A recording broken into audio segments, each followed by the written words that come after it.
sports fans. This is Robert with WTP Sports Dudes here live for another edition of Talking Sports Sunday, where we're going to be talking about the NFL playoffs, some sports gambling news that's out there, and also the NFL coaching moves. The coaching carousel has begun. Let's welcome our man Post Game of the Post Game 86 podcast to the show. How you feeling this morning, Post Game?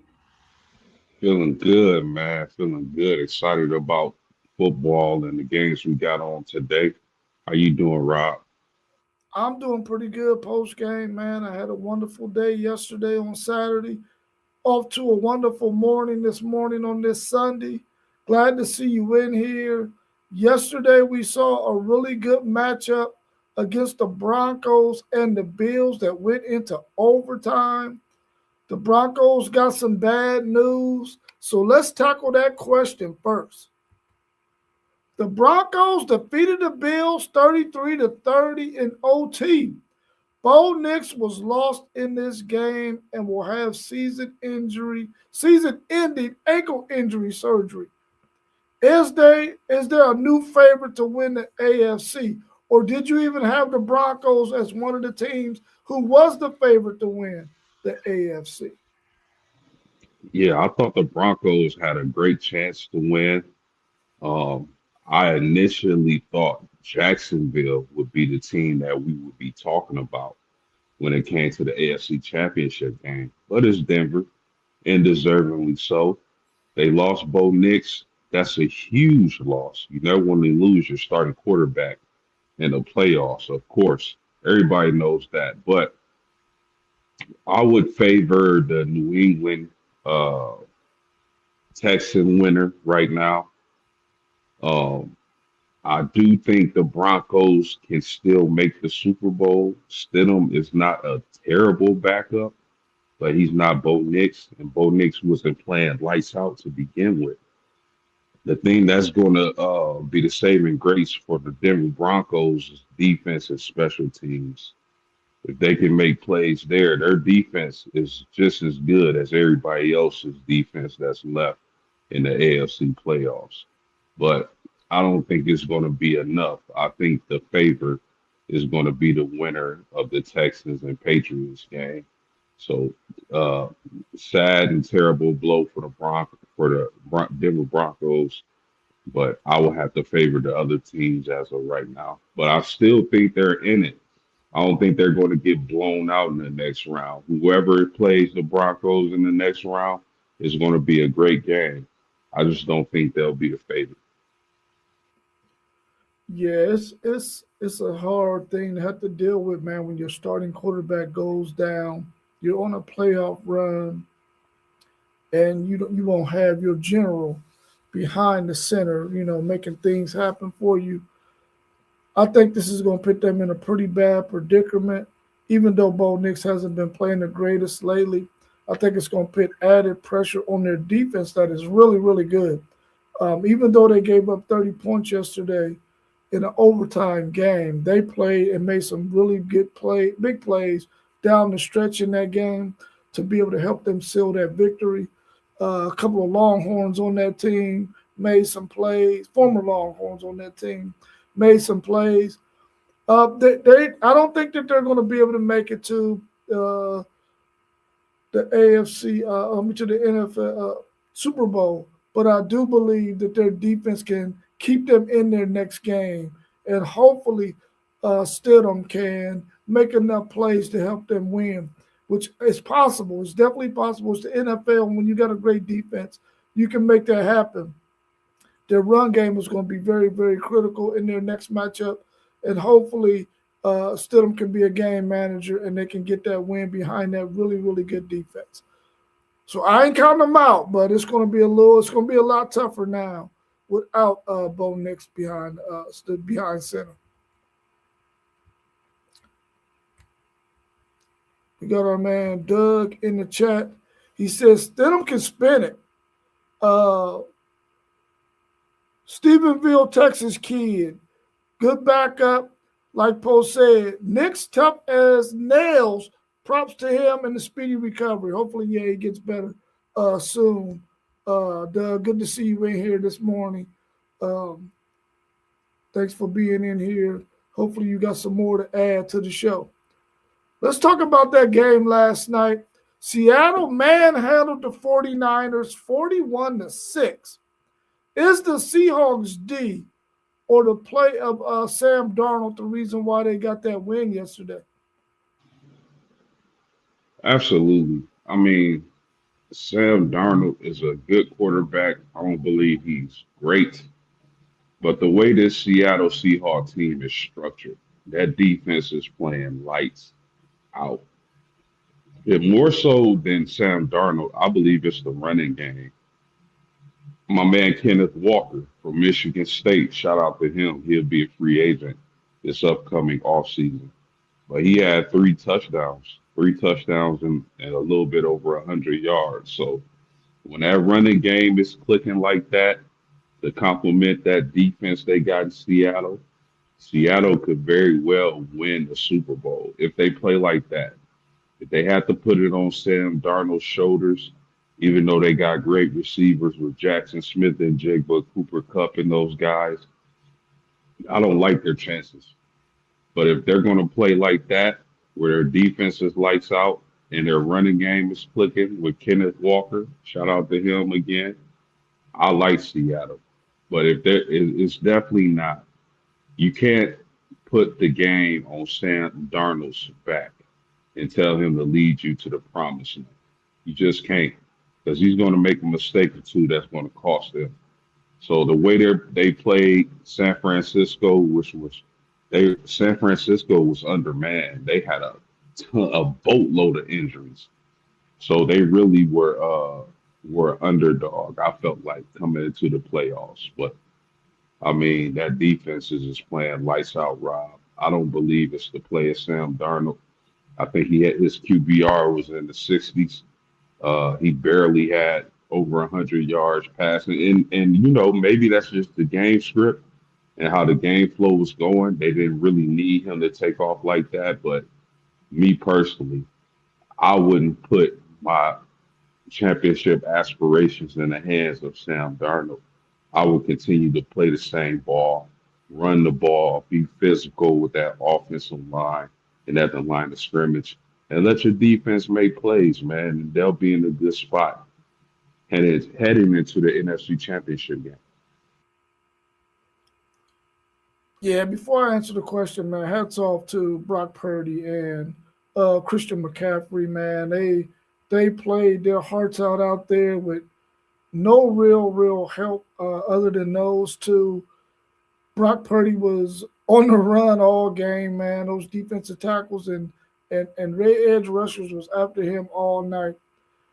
And Christian McCaffrey, man, for him to go out there and have his shoulder banged up and continue to play in that game, which I felt like the 49ers should have just went ahead and put him on the sideline once they was down 23 to, I think it was 23 to 6 or something like that. They probably didn't have the manpower to even get back in that game at that point, but to allow him, for him to want to even go out there and play some more was heroic. Hopefully, whatever's going on with his shoulder, he can get that corrected in the offseason. But is the Seahawks D or the play of Sam Darnold the reason why they won that game? Well, we know for sure it's not on the back of Sam Darnold because he only had 120 something odd yards passing or something like that. But that run game, that outside zone run game with Kenneth Walker was clicking. Those tight ends and those tackles were blocking their tails off, man, and making that outside zone work to perfection for them yesterday. I really wanted them to take Kenneth Walker out the game before he scored that last touchdown. I think at that point you had the game in hand. You don't necessarily need to have him out there. Let some other guys get some touches. But I agree with you that you can't put it on Sam Darnold. You can't rely on him to win the game for you. He has enough weapons around him for him to just manage the game. You got some really good wide receivers who are going to be open. When the play is schemed up for them to be open, just get the ball to them. Don't try to do anything heroic. Hand the ball off to Kenneth Walker and make the throws that they have designed for you to make, and you'll be all right. Because that defense is elite, man, and they got a front four that is really, really tough, especially when you have to run the football against those defensive tackles they have. First string and second string, those guys are really, really good. And they played lights out yesterday. But also the Seahawks special teams is really, really good as well. So they got a good punter in Dixon, who was out of Texas. Of course, I got to give him a shout out. And then their punt returner, I can't remember his name, but their kickoff returner and punt returner is really, really nice as well. So I think with a combination of special teams, the defense, the run game, and having those dynamic receivers on the outside who can make plays will be the key for the Seahawks going forward. They just need Sam Darnold to manage that thing.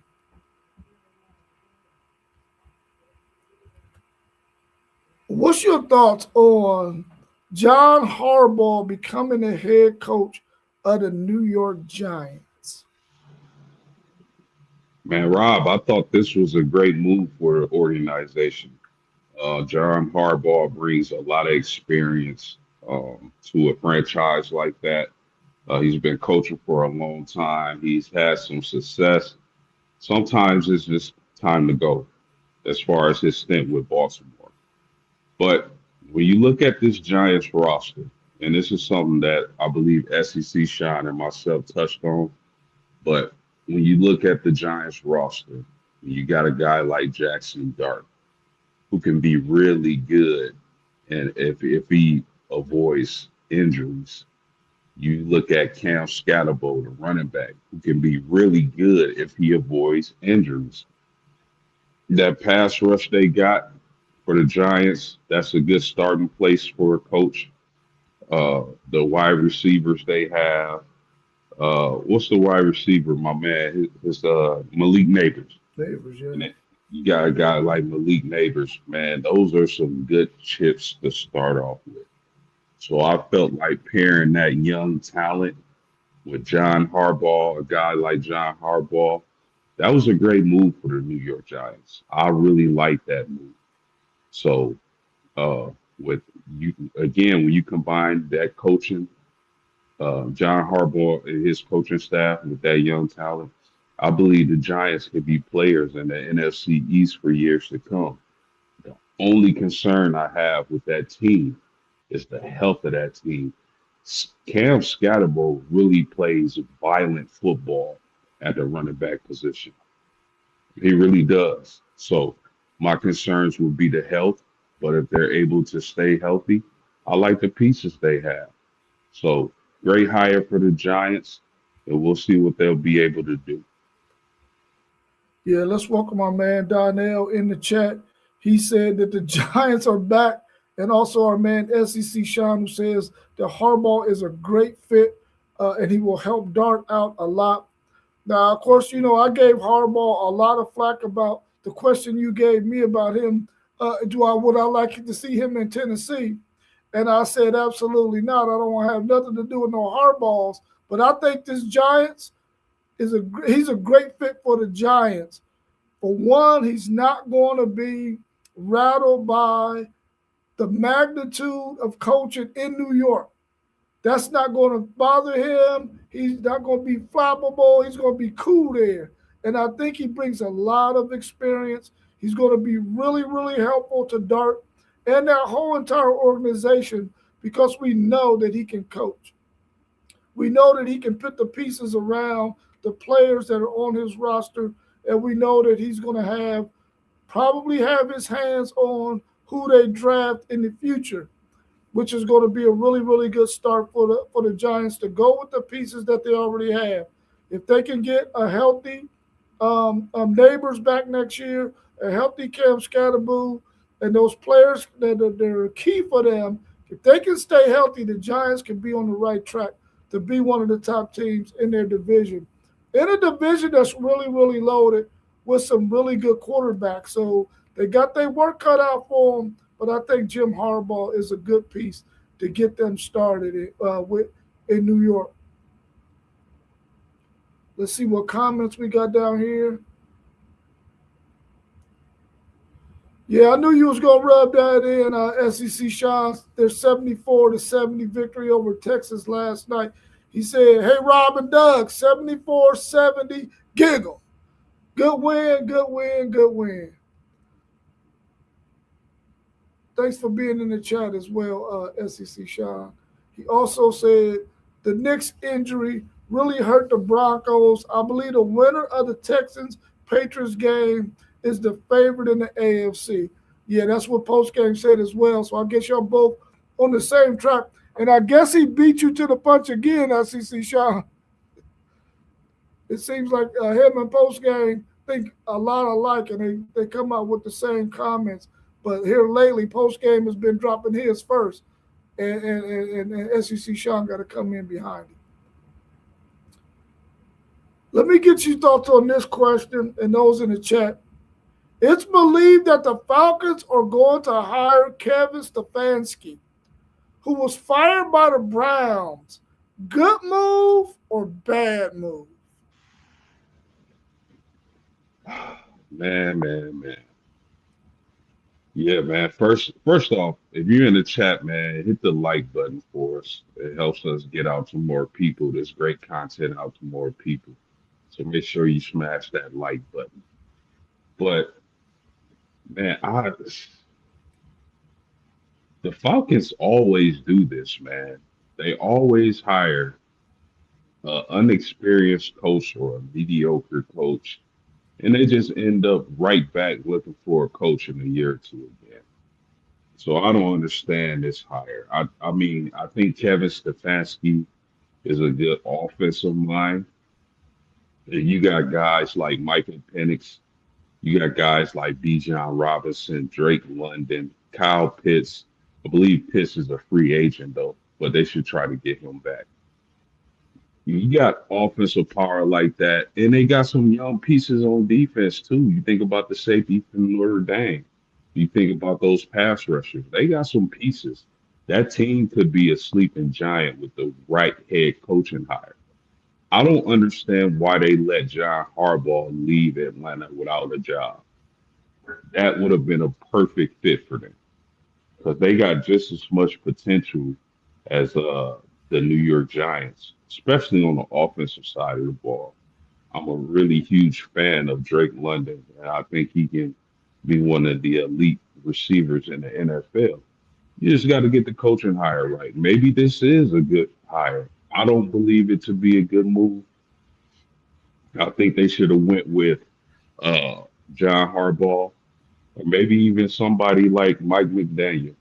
Maybe, but Kevin Stefanski is a good offensive mind. I would have went in a different direction. You got a lot of good talent. You got some good chips in Atlanta. The right coaching hire would have been money for them. We'll see what happens. I'm not a huge fan of this hire, Rob. Yeah, I'm not a huge fan of this hire as well. I'm kind of is it Stefanski or is it the fact that the Browns organization has just been sort of trash here over the past my lifetime? So I don't know if it's Stefanski or if it's the fact that the organization for the Cleveland Browns is just a shit show. But I don't think I would have hired him over the likes of Harbaugh.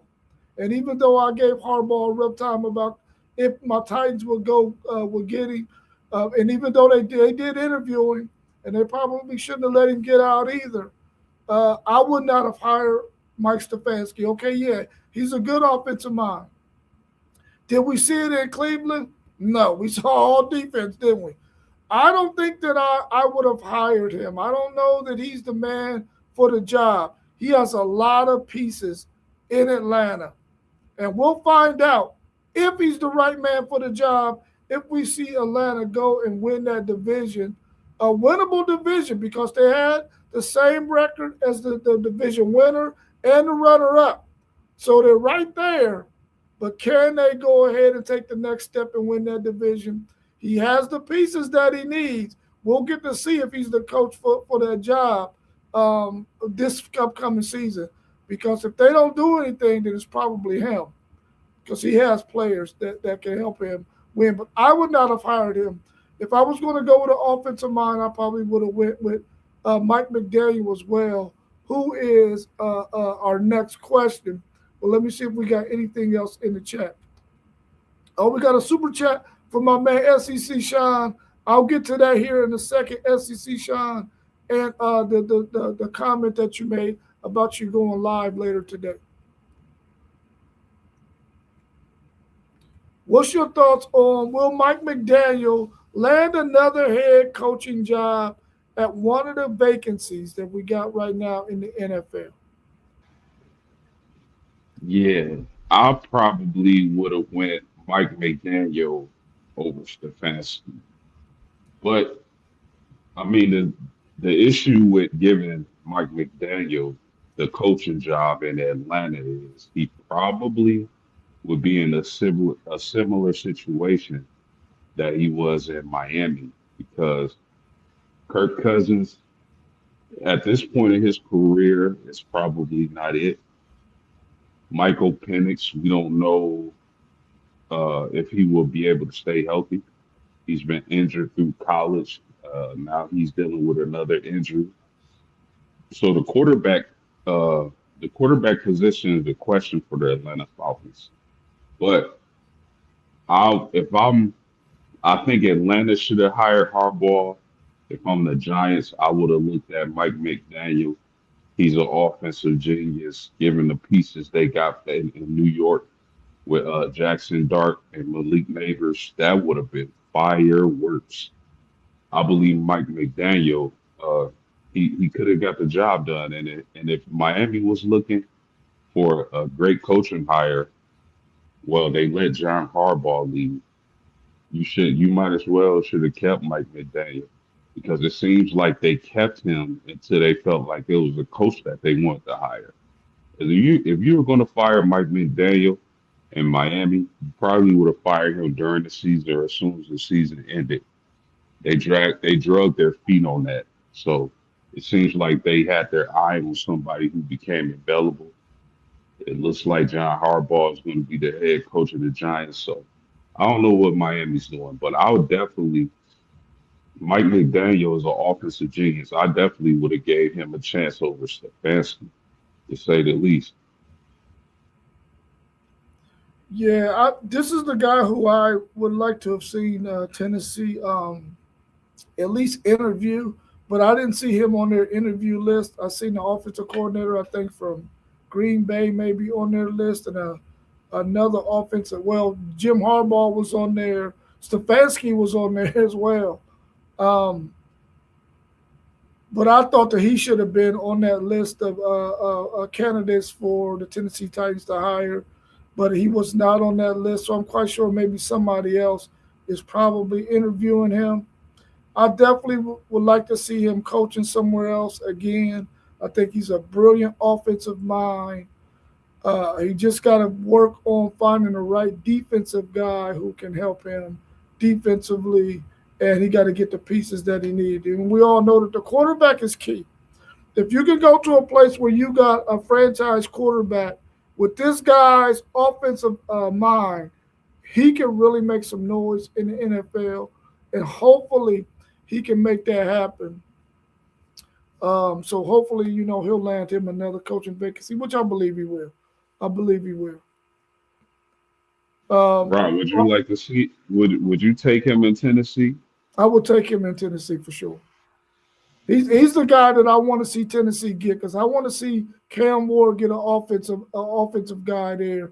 You just got to make a really good hire defensively with a really good defensive coordinator that has a really good defensive scheme that can fit the talent that Tennessee has on their roster. And hopefully he's a guy defensively who can spot talent in the draft and still a couple of gems that can help Tennessee defensively as well. Our man, One Tech Zaya. Welcome to One Tech Zaya. We appreciate you being in here. He said, I think McDaniel is more as an offensive coordinator than a head coach. And that could be true, too, because he's very young, and we've seen him have success in his first couple of seasons in Miami. But whenever it came down to him having to up his head coaching ability. We didn't see it so much down the stretch of his time in Miami. So you could be right and exact about that one, Texas. He might need a little bit more time to become a really, really good head coach. And maybe somebody will give him an opportunity to do that. What about Raheem Morris? What do you think about him, who was let go by the Falcons? Do you think he'll get another head coaching job at one of these vacancies? I don't know. I don't think he'll get a job right off the bat. Maybe sometime down the line he'll get a look at. But I mean, to fire him after only 2 seasons, I believe he was only in Atlanta for 2 seasons. I think there was something going on more locker room related. Mm-hmm. And the reason why I say that is Drake London, their best receiver, scores a touchdown. And he's kind of talking to Drake London as he's walking back to the sideline. And London just completely ignored his head coach. After a touchdown, after he scores a touchdown, you would think they'd be celebrating and being happy. But he's ignoring his head coach as he's walking to the sideline. So I think that possibly, I'm not for sure on this, but it could have been a locker room issue. And maybe he lost the locker room, is what I'm thinking. But Raheem Morris is he knows his defense. He knows football. He's been around football for a long time. So I don't think he'll get a look this offseason, but he'll probably be a defensive coordinator. And somewhere down the line, I'm sure Raheem Morris will get another chance to be a head coach in the NFL again. Yeah, that's what I think as well. I think he's going to land him a defensive coordinator position, which if I'm out there as a head coach and I need a defensive coordinator, I'm definitely looking at Raheem Morris. I think he needs a little bit more time coaching defensive coordinator, just getting back to doing that job first and then learning up under a really, really good head coach so that then he can go and probably be a better head coach going forward. I think he had a really good situation in Atlanta. I think he just was hit with some bad blows with his quarterback situation. Had he not had the quarterback situation, he would have been a much better head coach in Atlanta. After 2 seasons, I think that was a little bit too premature, knowing that he had the quarterback issues that he had with them being injured and then having Kirk Cousins in year one, who wasn't really getting the job done and was a little bit up and down. One minute he's lighting it up, and the next minute he's throwing 5 picks or something of that nature. So hopefully he'll land him a defensive coordinator job somewhere. But to be honest with you, I would love to see Mike McDaniel and Raheem Morris team up somewhere in some organization, and those two guys go ahead and build themselves back up to become head coaches somewhere down the line in a couple of years. I definitely would like to see that. Let's welcome my man T1 to the show. How you feeling this morning, T1? What it do? Y'all know I be working a lot, man. I'm tired. I got the moving, and I knew we was grooving, so I popped up in the building. What's up, fellas? Oh, not Hey, much. good to see you in here, man. You've taken over Mossberg's job of having 1,500 jobs. Man, it feel like it, but the great thing is it's starting to heat up and the ball rolling real good, and things are looking really, really great. So hey, I'm gonna keep on doing it because we got big plans. We definitely have big plans, bro, and congratulations to you and what you've been doing out there with City League TV, starting to lock in some of these powerful interviews that you're going to have coming up. I'm glad you are continuing to grind, man, and I know when we first started this, you wanted to get back into doing what you were doing before we even got started. And I'm glad that you've been able to continue to stick with that, man, and doing what you do. And it's growing so much, man. I'm so proud of you, bro. Continue to do what you're doing. And you know we're always here to support you and help you in any way we can. I appreciate you, big bro. Hey, I do be missing. I'll be missing the weekly the weekday podcast, but because before I started going super hard on this city lead, I was at least catching a couple of them. But for the past couple of weeks, I didn't. I went. I done incorporated the middle school basketball, so I went out there and got the middle school games. I did a pop up in a rec center with Barnett against Driving Park. And of course I get the girls. So I'm just trying to make sure that I can just get the whole city, because what I'm trying to do, what I'm trying to do is just really basically just get kids to get excited about going to school again. So um, I'm just gonna keep on pushing, moving, and grooving. And I don't know if you seen, but God is moving, and my after school program is here. I ain't even gonna say it's coming. It's here, and that'll also come along with the summer camp. So man, God is moving. God is great, and I'm just gonna keep on working. And as y'all always say, always talking and stuff, and that's why my voice sound like it talk. Sound like it sound, because that's all I do for a living is talk. Yeah. Yeah, you doing really good work, T1. I done caught a few of your lives, man. It's dope. Appreciate it, post game. Yeah. Big ups to you, bro. Big ups to you. Appreciate the family. Hey, like I say, man, we going to big places, man. We're going to big places, and everything gonna grow. All of our podcasts, this podcast, and as this podcast grows, all of our podcasts just grow right along with it. And I'm just, man, I'm just excited about everything that we do. Not just me, that we do, because we sports heads and we talk about these sports. And I know WTP Sports Dudes gives it more than anybody, at least from around here, because we stay dropping it like it's hot. Yeah, for sure. I appreciate that, bro. Appreciate that. What do y'all think about the 3 p.m. matchup today? We get the Texans versus the Patriots. Can Houston win on the road? Absolutely. Absolutely. But you have two teams that are on fire. So this game is going to be very, very entertaining, very, very exciting. And if I could take a peek into the future with the script that they've already written out for this game, it's definitely going to come down to the wire. And I don't even know who to pick, because I have two head Buckeyes on both sides, with just going with Mike Vrabel as the coach of New England, and then CJ Stroud as the leader of that offense and that team. Man, but both of those teams have been on fire. And I think the home team might get it. Oh, don't let me forget about Trey Henderson, that's in that backfield doing big things for New England as a rookie. But man, I might have to go with the home team with this one, man. But I really feel like this game is going to be extremely exciting, extremely competitive, and it's going to be all about what playoff games are. Yeah, man, this is a really difficult match to call.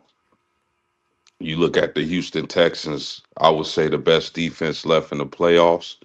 Them in Seattle, definitely in the AFC, they have the best defense. When we speak about CJ Stroud, man, this is a guy a few years back in the draft. I was praying that my Indianapolis Colts would be able to move up in the draft and take, because I like CJ Stroud. I think he can really play football. Uh, but this is what concerns me about the Texans. I don't think Nico Collins, their number one wide receiver, is going to play in this game. And to play a team like New England with that defense, They have a good defense as well. Not as good as the Texans, but they got a good defense. That kind of hurts the Texans. I think if their defense is able to keep that New England Patriots offense off the field, they'll be able to squeak it out. But man, this is a tough one to call. I'm gonna go with New England in this game by a field goal.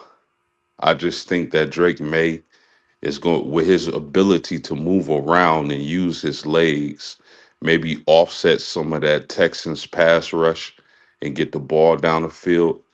Maybe that's the difference, but I like the Patriots by a field goal today. I think it's going to be a tough game, a tough defensive battle.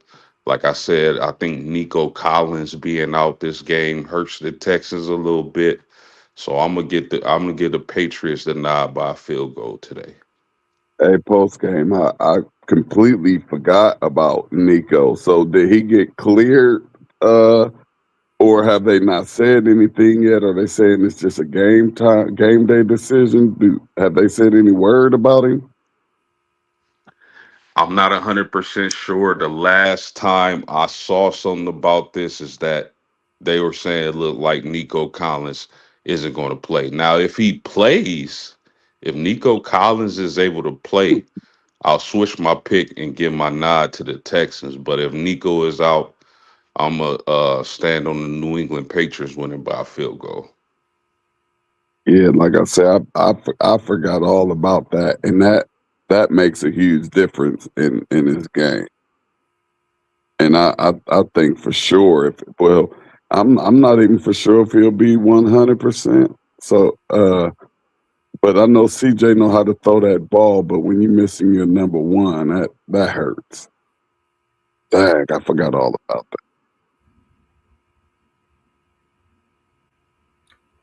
Yeah, I'm looking to see if what they're saying, if he's going to play today or not from that concussion. It looked like it might be.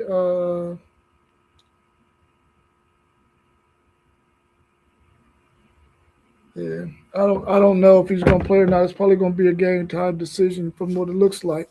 So hopefully he'll get to play, and that'll better the chances for the Houston Texans to probably pull out a victory over New England in New England. But I really do believe both of these teams are going to be play really, really good defense. Without Nico Collins, that sort of hurts C.J. Stroud in that offense. Hopefully, they can run the football to sort of make up for his loss. Even though he's a wide receiver, I think that if they can run the football and be able to manage the clock the way they want to, and with the defense that they have, they can possibly win this victory over them. And of course, our man One Take Zaya says that they're winning the Super Bowl. So he got them winning today, next week, and winning the Super Bowl. So hopefully, Who got who? One Take Zay.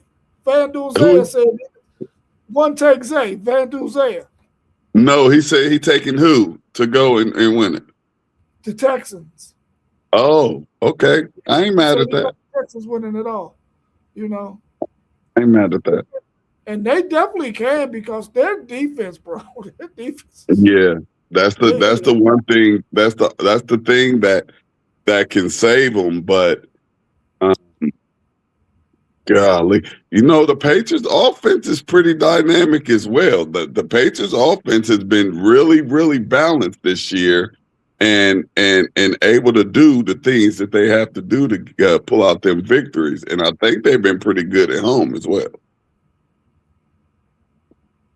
He said he counted over 10 tackles behind the line of scrimmage for Houston against the Steelers. That's a top 5 defense in the last decade. Yeah.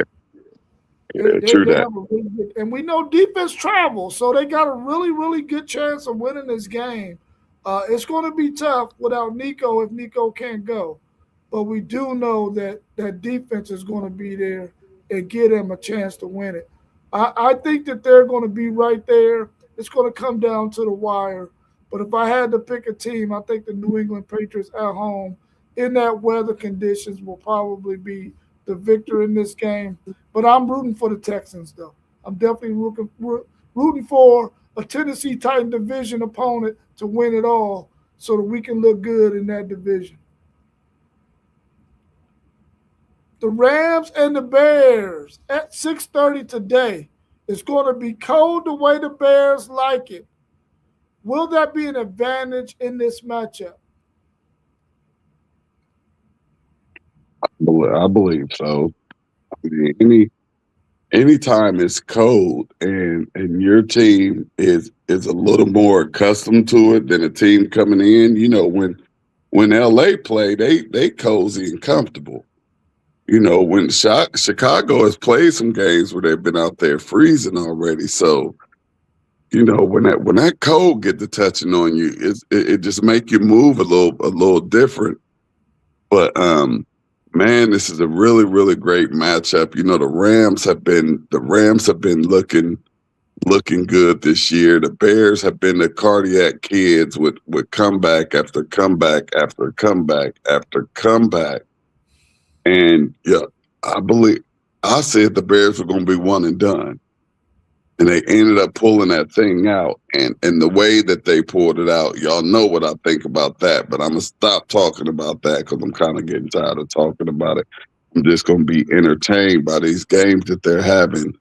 And man, I said the Bears were going to be one and done, but I don't know if this weather is going to have anything to do with stopping the Rams from getting to that Super Bowl. And like about midway, about 3/4 of the way through the season, I was starting to feel like the Rams were looking like a really, really, really good team to pick as Super Bowl champions. So they're gonna have to fight to get through this one, and I think they might make it. Give me the rest. Yeah. I believe the weather is going to play a factor in this game, but it doesn't have to mean that's a factor for the Bears. I think the first team to establish the run is going to win this game. Um, the Rams can. I know the Bears is a Midwest team. The weather favors them, but let's not forget the Rams got some running backs and they can run the ball with Williams and Corum. I like the fact that Devontae Adams has been reinserted into the lineup to go with Puka Nakua. Uh, and again, as I mentioned, I like the running game of the Rams. I trust Sean McVay. This Bears team is dope. It's a really good story. I think they have an extremely bright future. And I like what they've done this season, but I just think at some point their inexperience in the playoffs is going to catch up to them. And I think that happens tonight. I got the Rams in this game. I believe they'll establish the run, and then Puka Nakua and Devontae Adams is just going to be too much for this Bears secondary to handle. And under pressure, because the Rams can pressure the ball. If the Bears get behind and are in a situation where they have to drop back and throw, the Rams can get after Williams, and he will make mistakes. So I like the Rams in this game. I got it. I'll say 28-17. Give me the Rams. Hey, post gaming, as you call out those names, what I was hearing was I was actually hearing some names that had played in Chicago. Is probably a little bit used to playing in the cold. You have who's that? You have Stafford, who he's played in Chicago. He knows what that's like. He's played in Chicago when it's freezing, and Devontae Adams, he's played there. And you got your running backs, and you got Corum, who's just played in cold weather from being Facts. from Michigan, and so they may have enough players who are accustomed to this cold weather, and that's why I just say in college football, you need to play cold weather games too, because you should be preparing these kids for the game at the next level in every single way. And playing in January is one of those preparation games. Yeah, that's a really good point, T1. I'm glad you made that point because that's a really, really good point.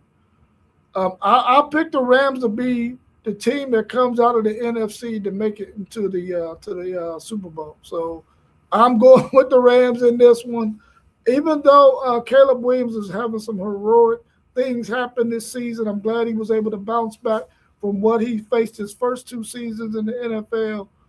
He's playing really good ball, but I think the Rams and McVay, I just can't go against them, man. I think that head coach knows offense to the point where he knows what he's going to be doing out there against these Bears and what their weaknesses are defensively. And I think that the weather could be an advantage. But after hearing you two, I don't think it's an advantage for the Bears. I think those players are going to be able to go out there at the height of what this thing is in this NFL playoffs and go ahead and get this win. So I'm going with the Rams. I think they're going to win 24-20. So that's the way I see this thing going. Let me ask y'all this, man. Hey, hold up. No, real quick before you move on to something. Just a real quick one. Do y'all think anybody gonna run out there with their shirt off, acting like it ain't that cold? Oh, for sure. You got to. You got to. Yeah, I'm pretty sure. I'm pretty sure somebody will. It wouldn't be me. Okay. Listen, Right. Right. Yeah. All right. I just got a Tennessee going up into the shoe flashback, and it just made me think about it. And you see how that worked out for them, right? Right. We seen the NFL playoffs start last week. They're already down to the top four in each conference. We're going to get the AFC and the NFC championship games next week. In less than really 14 days, we're going to have that game. Shouldn't college football be looking at this formula because they play the same number of rounds as the college football playoffs, but they drag the college football playoffs forever? What should be done in college football to help them shorten that window, man, so that it doesn't go so long?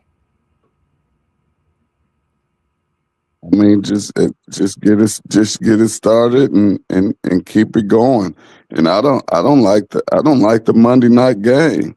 Like I don't even understand the Monday night game and why you're having it on a Monday. So we know that playoff thing is a little broken. I'm not going to call it completely broken, but first of all, they need to get that thing started immediately. Waiting and having some teams waiting over a month to play and all of that. I never liked that just with the regular bowl games when we would have to wait to go play in the Rose Bowl or whatever bowl we were playing in on New Year's. They need to get the game started. We know that those 12 and 13 games for some to be considered a long season, but if you're preparing to go to the NFL, it's not a long season at all. And they need to get right into those games right after the Big Ten. Well, right after the conference championship games. 100%. College football has a calendar problem, and that's something that they need to key on and fix immediately. It's ridiculous. They also need to figure out a way, I think, in my personal opinion, to get rid of the first round buys. First round buys hasn't benefited anyone. I think they're one for whatever, 1 for 8, 1 for 10, and a 1 for 8 in the last couple of years of the playoffs for teams that have buys. I think it really slowed down teams. So they definitely have a calendar problem in college football, and the NFL, like Rob just mentioned, is giving them the blueprint. There's no reason for these players and these teams to have to take these long, exaggerated breaks after their conference championship games. So the NFL is giving them the blueprint, and they need to do something about the calendar in college football. Great. Hey, You should where the horns at? Because he should have had a couple of them horns Hey, with a few of them drops right there. that's a one Texas and Mossberg thing. I don't know nothing about how Oh, to okay. do that. You don't know how to do that. I don't know how to do that. he was supposed to get some of them. However them horns go, he dropped it right there. For sure. Donnell has a really good point right here. He says start at week 0 and the playoff break should be removed. I really do believe that the football season should move up to week 0, and that can become week 1 at the start of the football season, and then you play that thing on out. And like you said, get rid of that playoff break. I think that should definitely take place because I think we all want to see college football end by the new year or maybe that first Saturday in January. We don't want to see it going all the way to January the 19th like it's going to do this football season. And like you both said, they got a calendar problem.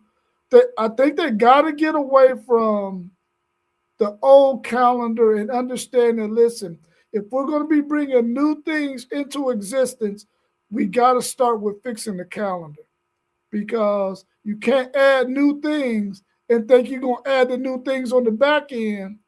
You got to fix the whole entire calendar. And I think that's something that they could do. I know that the Heisman Trophy presentation is a big thing. Somehow they're going to have to fix that in the calendar as well. But it can all be done. But they got to be willing to get away from the way the old things have been done and understand that this is a new era in college football and they need to fix that calendar. But I definitely believe that they should get away from having 10-day breaks between rounds in the bowl games. It shouldn't be 10-day breaks. You should be Saturday to Saturday, banging it out, and then having that championship game on the Saturday once it's all said and done. It should no longer be on a Monday. And I think I made a short video and someone sort of called me an idiot for saying it shouldn't be on Mondays. But Wow. Everybody's entitled to their opinion. But I'm far from an idiot, that's for sure. But that's an easy thing to speak on. Like the only football that should be played on Monday is an NFL Monday night football game. I don't want to see nobody bothering that. That should be a sacred day for football. Yeah, I agree with y'all on that. I don't know if y'all heard or not about this gambling scandal with these lower level basketball programs where some of the athletes were point shaving. And I had something to do with gambling and that whole thing. What's y'all's thoughts on that? Because this is starting to become prevalent. Maybe it's been going on, but we're with social media and all that. Maybe we get to hear that it's happening more and more often because now it's in the spotlight. But what's y'all's thoughts on players who are playing at these universities, and oftentimes they're saying that they're telling their friends to bet on this and that because I'm going to have some impact on this game to where you can win some money gambling. What's your thoughts on that? Is it hurting gambling? Is it hurting sports? Or is it just something that is going to be part of what sports gambling is? Man, Rob, you know me. And I believe this has been going on for a very long time and it just hasn't stopped yet. And I feel like it should come to an end with these players now. You're making money. At first they were doing it because they felt like they were getting cheated. Like, we're the ones bringing this money to this university and we ain't getting nothing but this scholarship and maybe a $500 stipend or something. So that was some of these players' ways of making money. And I truly believe that, it's going on more than this, than what's coming out. I think that this is a really, really big deal. And I think it may go on at more universities than we think. because it's just the way the game is. And sometimes when you playing a game, the only way to win is to play the game the way that they playing it. And I don't even know how you fix it, because you have to get some inside information and know that these guys are actually doing this. 100%. I know you guys remember the movie Blue Chips. Mhm.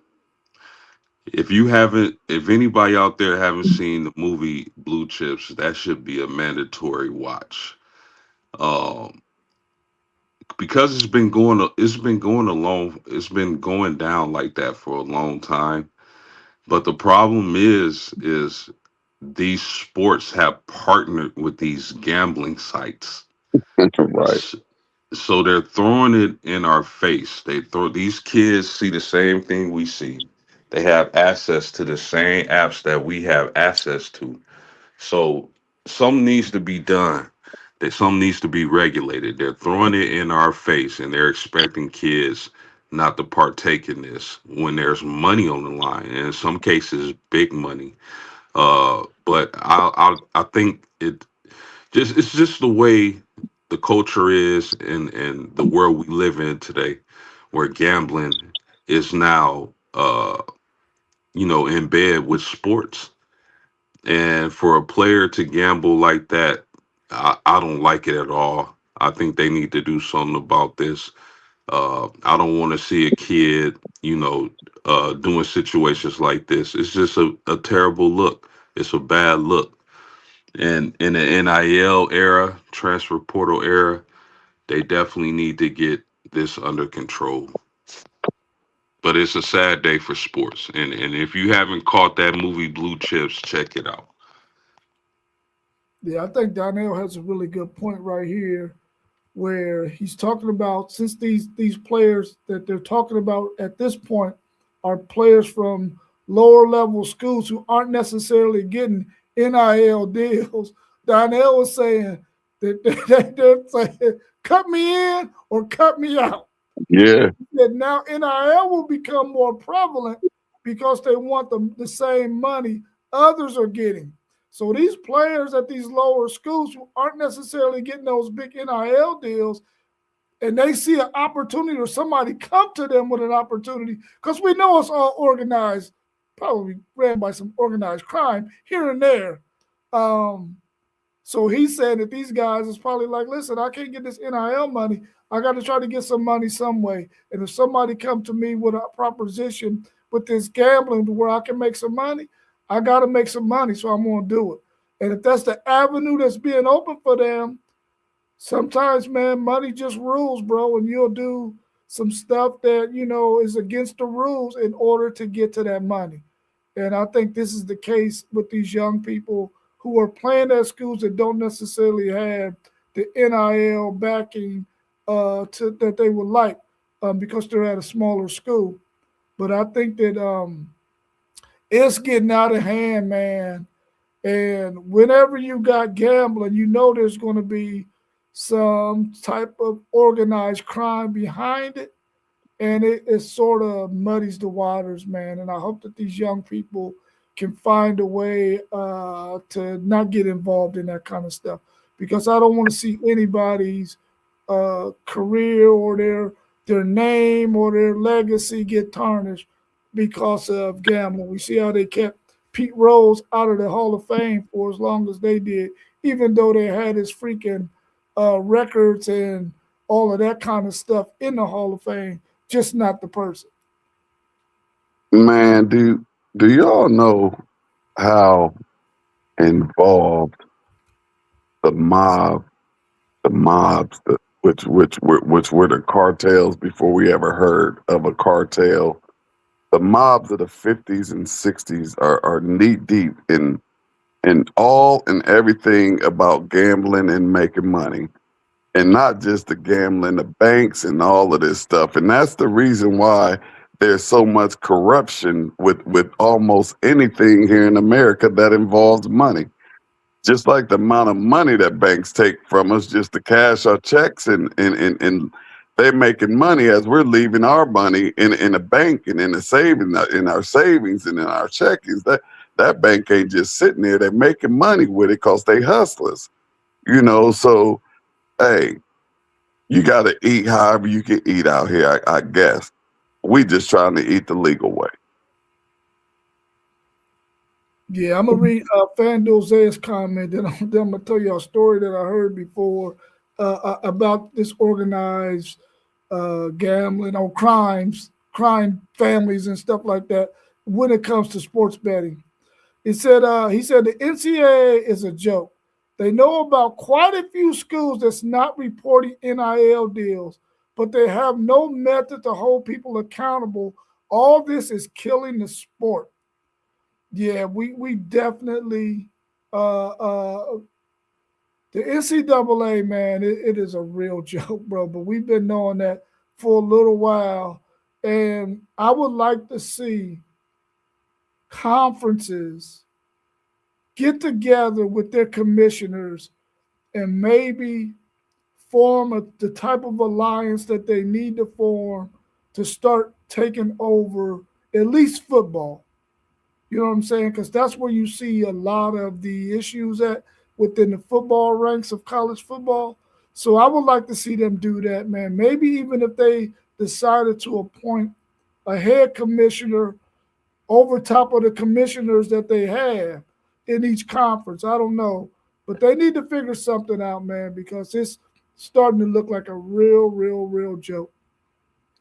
So I remember hearing a story where Muhammad Ali was about to fight for a championship, and the mob came to him and told him that if he don't take a dive, they're going to shoot his knees out. So he goes and tells the most honorable Elijah Muhammad that because he was afraid. He said, "Hey, messenger, they talking about shoot my knees out if I don't take this dive." And the messenger told him, "They got knees too." When I heard that story, I laughed so freaking hard, man. So I don't know how much truth it is to that story, but I have heard that story before. And he said, "Man, they got knees too." I was like, "Whoa, that's gangster right there, bro." Oh yeah, that's hilarious. That is hilarious. Is there anything else you want to add, whether it be the NFL, college football, any other sport, before we wrap up? We're just past 1 hour. Nah, not really, man. We touched on a lot of good subjects today, man. It's a beautiful podcast. If you're in the chat, hit the like button, subscribe to the channels. We really appreciate the support. Yeah, I agree. I don't have anything else to add either. But if you're watching this video or you watch it later on, please look at all of the channels scrolling across the bottom. You got WT for Life. You got Level Up Sports 10. You got Parlay Poe and the Blitzburg podcast. You got Post Game 86 podcast. You got City League TV on Facebook and on YouTube. You got SEC Sean. You got One Take Zaya. You got all of our channels scrolling across the bottom. Please go and ask your family and friends to subscribe to every last one of those channels. Hit the notification bell so whenever we go live, you can get notifications that we're going live because we're trying to bring you content every day. Later on today, our man SEC Sean is going to have his wife on with him, and they're going to talk about NASCAR, race car driving, and some of the perks that comes with that. And it's going to be a fabulous show this afternoon. Make sure you got your notification bell turned on because he's been dropping a lot of gems, things that we didn't know about NASCAR driving, and he's also going to have his wife on with him. I think that's going to be a beautiful show. I'm definitely going to try to tune in. Hopefully you do as well. Anything else you want to add before we go, T1? Nah, just getting ready.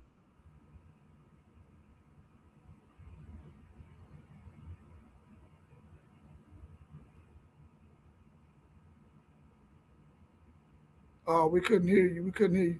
All right, y'all. Well, Anthony Manzano, 3551. Yo, welcome to the show. Make sure you subscribe to all the channels you see scrolling across the bottom. We'll be back again at some point. Oh, he said I got a question. Question, guys. Who do you have winning the national championship tomorrow? Miami or Indiana? And do you guys have it a blowout by Indiana like most people? Post game, you want to tackle that first? Yeah, I mean, a lot of people do have Indiana winning this game and winning it comfortably, but I'm different. I see it a little differently. I just think that Miami is playing really good ball. Their physicality at the line of scrimmages is going to make a difference, and I got the U pulling out this victory.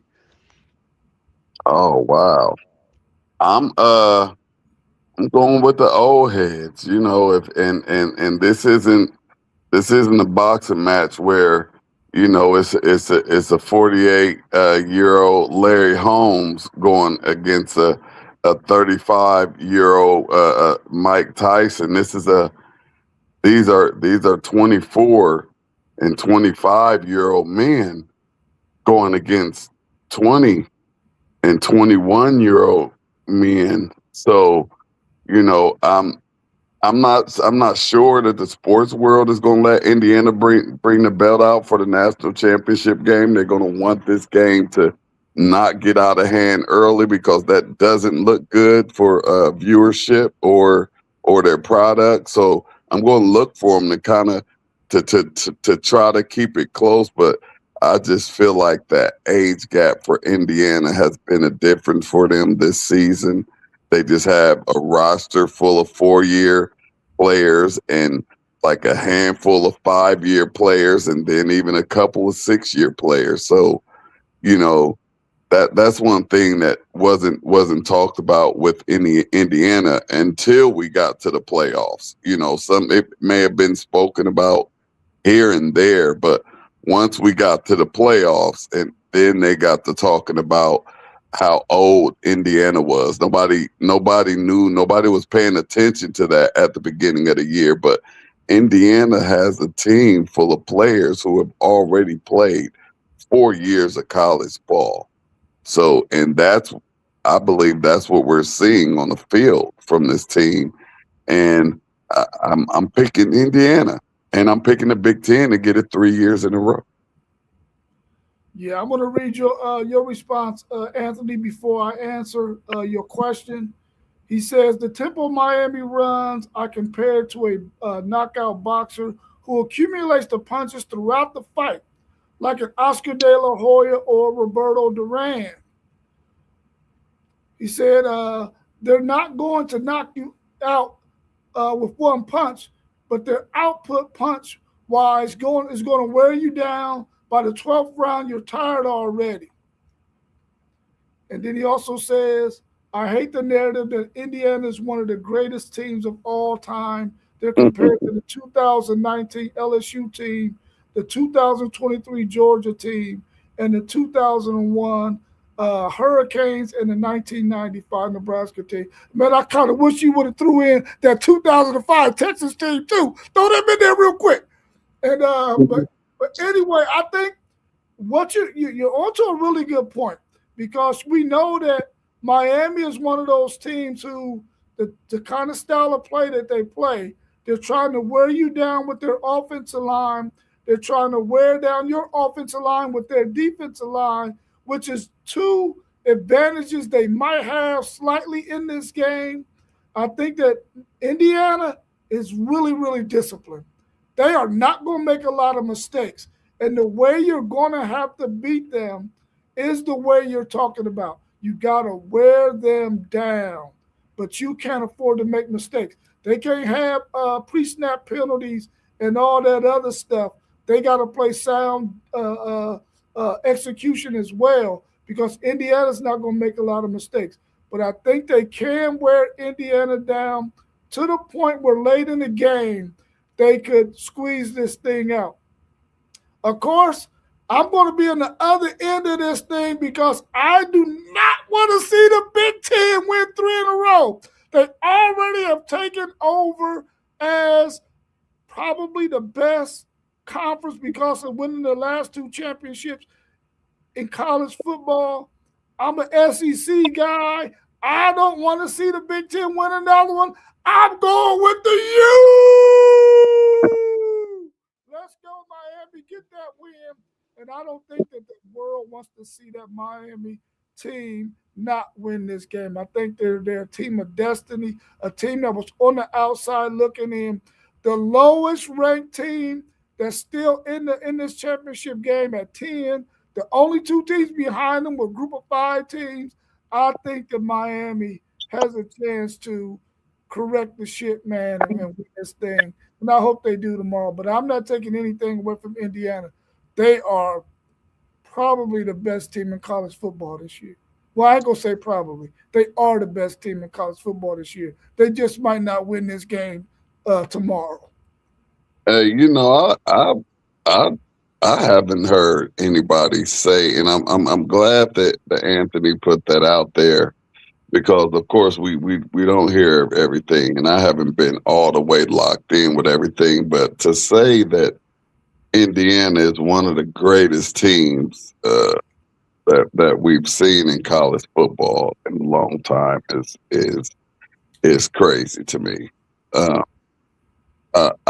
don't even think that they're in a conversation. I just believe that they caught college football at a great time this year, and this is going to be really, really hard for Indiana to duplicate. I do believe, because you see their formula is to go out and find the oldest guys, most experienced guys that they can. And so they're definitely going to have to take advantage of that this year. They're nowhere. They're not in a conversation for any of these great teams. I don't think they have a chance. Like, I don't even think they have a chance against the Buckeye team from last year. So, nor the Michigan team from the year before. And neither one of those teams were on that list as teams that they were compared to. So, no, I'm not going that far. But and I'm not going as far to say that Miami is this big, giant, aggressive team. I mean, they could have lost either one of those playoff games, but they didn't. They didn't make the mistakes that the other team made, and we all know whoever makes the most mistakes is most likely going to win, and whoever makes that first mistake has a really, really great chance of losing, as you saw when Ohio State played Miami and sang through that pick six. So we know turnovers win games, and I'm going with the Big Ten in the eye, and I'm sorry that you feel the way you feel, Rob, and you are only going for the U because you don't want the Big Ten to get 3 in a row, but I'm not sure that y'all going to be able to stop this Big Ten train that's coming to college football. We've shown that our teams are the best teams in college football now, and Indiana is the best in the Big Ten. So I can't wait for tomorrow to get here. So let's go, Indiana. Let's go, Big Ten. You about to say something, Post? Yeah, I was just gonna chime in on Indiana being one of the greatest teams of all time. I don't believe they're one of the greatest teams of all time. I think they're a little bit overstated and exaggerated when you compare them to other great teams because their story is so beautiful. Them coming from nowhere, being a basketball program, Signetti coming and bringing his guys from JMU, them getting the older guys in the portal, and the run that they've been on this past season and even last year. I think that's overstated, and people are exaggerating their great team. Don't get me wrong; this is a really good Indiana team, but to compare this team to the greatest teams in college football history, I just think people need to pump the brakes. This is a very underrated point that he mentioned here about this weather and the fact that it's going to be 85 degrees, 25% humidity, which means on the field it's going to be more like 102. And I remember when we took a team from Columbus, Ohio, down to Florida to play in Pop Warner for the Pop Warner National Championship game, man. And our players got down there and got in that humidity and stuff, man, and they didn't handle it well. So will that have an effect on Indiana coming from this climate up here in the Midwest down there to that humidity? Maybe they'll get down there early enough to where they get acclimated to it, but that could have an effect in this game because you've been up here breathing this cold weather. Now you go down there breathing that humidity. It can have an effect on you because I've seen it have a major effect on our little league team when they went down there for Pop Warner many years ago when my son played little league football, and it was you could tell the difference between the Florida players who play down there all year round and the Midwest teams that went down there to play. It had a tremendous effect on them.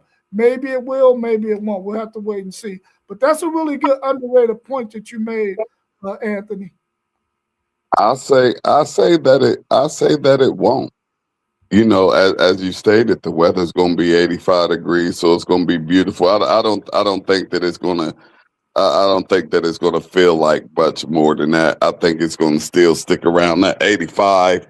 You know, maybe 87, 88 tops, and I think Indiana's going to feel refreshed and feel really good to be in that warm weather because you know we from the Midwest. When we get to some warm weather in December and in January, that feel real good to us, and it's like we're solar panels, and it energizes us. So I'm going to look for Indiana to thaw out once they get down there to Miami and just go ham as if they were some bears coming out of hibernation, and not ham as in to blow them out, but to do whatever they want to do on that football field. So I don't think the weather is going to have anything to do with that game. And as I've stated, these are old men. Half of these dudes would already be retired from the NFL after their 3 years. So no, I don't think it's going to bother them any. Okay, well, we'll have to wait and see on that. He also was talking about Darian Mensah, who is jumped in the transfer portal. We know his destination is going to be Miami, and they're going to pay him that big money to do so. We all agree that that's probably the team. Well, we agree that that's the team that got him to jump into the portal. So he'll be their quarterback next year, which we all know that they needed a quarterback with Carson Beck going on to the NFL after this game tomorrow. That's a really good pickup. He's a really good quarterback. We saw what he was able to do this season and what he did in that bowl game and in their championship game against Virginia. So that's a really good pickup for Miami. I don't know if it's been announced yet, but we know that that's where his destination is going to be. So thanks for bringing that up as well. And he also mentioned that in that Ole Miss game, that Miami made a lot of mistakes in that game that allowed Ole Miss to be in that game with them as well. I think that Miami has a really good chance to win this game. They may not win it. We have to wait and see, of course, because the game has to be played. But I think they got a good chance, as good a chance of winning as Indiana does. And I think that they're going to win. They're going to win it. I'm going with the U tomorrow to win that game in a close one. I think my score prediction yesterday was 27-24. 27-24 Indiana. That sound about. I said Miami, bro. I said Miami, bro.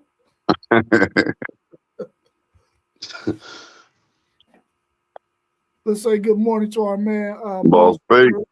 He said, keep the Gunnell family in our prayers. All day, bro. We'll definitely do that for sure. His family was one of the families that grew up in the neighborhood with us, and he has children with one of the Noakes girl. Where their family has one of their sons has children with one of the Noak family young ladies. So definitely got prayers out for them. Salute Mossberg. Yeah, we agree with you, Anthony. That ACC tiebreaker was the dumbest stuff ever when you got a freaking, what was it? They were 7-5. Duke making it to the ACC championship game against Virginia. We thought that it should have been Miami and Virginia, but of course the ACC rules are what they are, and Duke ended up making a game, but they ended up winning it too. So maybe they deserve to be there because they beat Virginia. But we definitely believe Miami should have been there, and he got it 27-19 Miami. Hey, So but look, had Miami played that extra game, their outcome could be completely different. We have to remember that extra game matters in more ways than just winning a conference championship. You look at Ohio State. Ohio State played Michigan. And if you know anything about Ohio State-Michigan game, you're not feeling that well body-wise when you come up out of there. And then they have to go and play a well-rested Indiana team. It makes a difference. It makes a huge difference. So Miami they did Miami a favor by not having them in that conference championship game. I would prefer to never play in the conference championship game again. Yeah, Mossberg, if you can, man, put it in the chat what happened so that we can be more informed on what happened with the Gunnell family.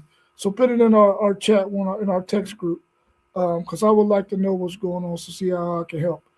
But yeah, T1, I mean, though that game is a game that could have made this thing look differently for Miami had they played in it. We all know that sometimes that extra game can really mess up your team, or it can help them sometimes too.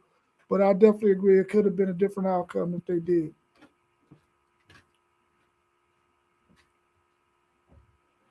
No, I don't think anybody outside of Ole Miss has scored more than 20 points on that Miami's defense. Down the back stretch, Miami, after they corrected their issues against SMU and Louisville, they've been playing some really, really good football. We can't deny that. They've been playing really, really lights out. But we're about to wrap this show up, y'all. We're right at an hour and 22 minutes. So we're going to wrap this thing up. T1, take us out. Hey, y'all, we appreciate y'all for tuning in. Don't forget, if you haven't already, to subscribe to everything down there at the bottom. We appreciate y'all. We love y'all. We love each and every one of you who dropped something down there in the comments, because we need for the audience to talk back to us. So, hey, y'all, we appreciate y'all. Y'all know the deal. We was in the building. Now we up out of here. Peace, y'all. I love y'all, fellas. Love you too, Peace. bro. Much love to y'all. All right.